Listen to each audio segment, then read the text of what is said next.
My client was paid to purchase a home, but was scheduled to pay almost $8,000 just 2 weeks before closing. We were not only able to get his balance down to zero, but to get it into the negative figures, meaning they owed him money at closing, so he walked away with a check. When you are purchasing a home, there are certain fees and there are costs that come along with that. Now, these costs and these fees don't go away, but they can be paid by other parties in the transaction, such as the seller. There are certain things also that you can get from your lender, such as lender credits. There's also grants you can get and different loan programs that allow you to come to the table with different needs, meaning you may not have a down payment and you may not have as big of a down payment as some other people, depending on what loan product it is that you use. Now, this particular client is a veteran, which means he qualifies for a VA loan. A VA loan is 100% financing, meaning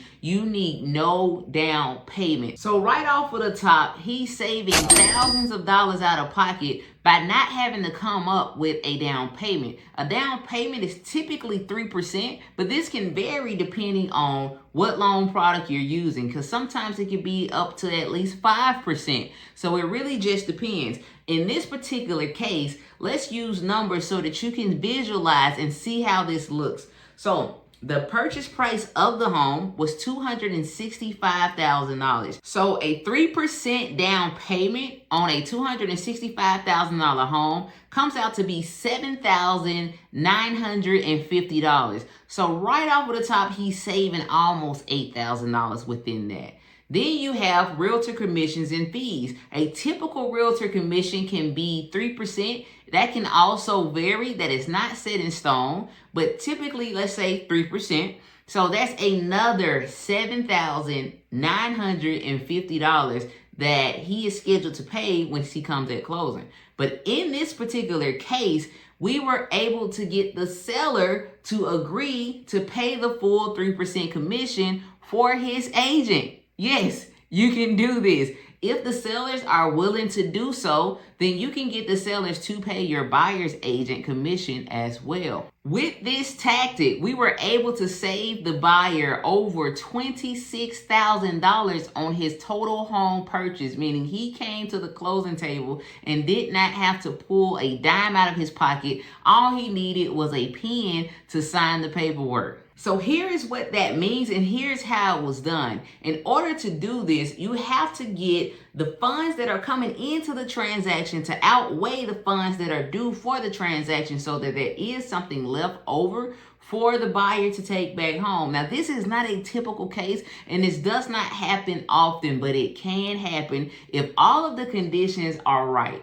So now, with buyer's agent commission out of the way and a down payment out of the way, now he only has to worry about his closing costs that are left, which are all of the fees and costs that come associated with the transaction. So his additional fees outside of those two things, the down payment and the buyer's agent commission, came out to be around $10,400.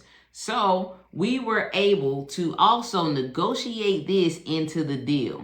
When you make an offer on a home, you are also able to ask for a certain amount in closing costs from the seller. So this is something else that you are asking the seller of the transaction to contribute towards your closing costs. And so for my particular buyer, his other costs and fees came up to be around $10,400 to get the transaction closed.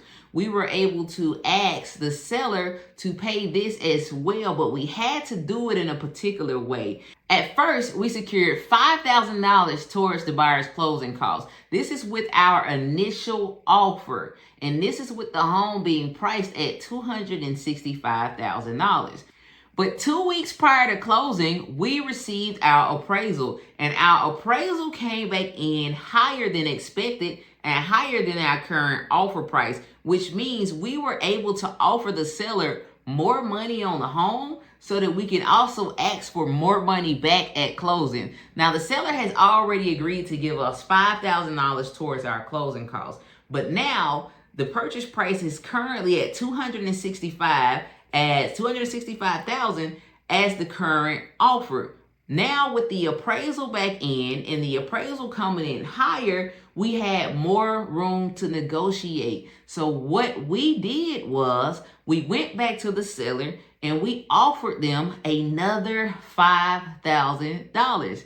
We offered our price from $265,000 to now $270,000. And with this extra $5,000 cushion, we asked, hey, can we get an additional $5,000 back from you towards closing? So because we offered the seller more, he was willing to pay us more when we got to the closing table. So that saved my client an additional $10,400, and they paid the entire $10,400 at his closing, which means now he owed zero. He actually had an overage with the $400, so much so that they had to write him a check back for this amount at closing because all of his expenses were outweighed by the money that was coming into the transaction to give back. So this is how my client was paid to purchase a home and walked away with a check back in his pocket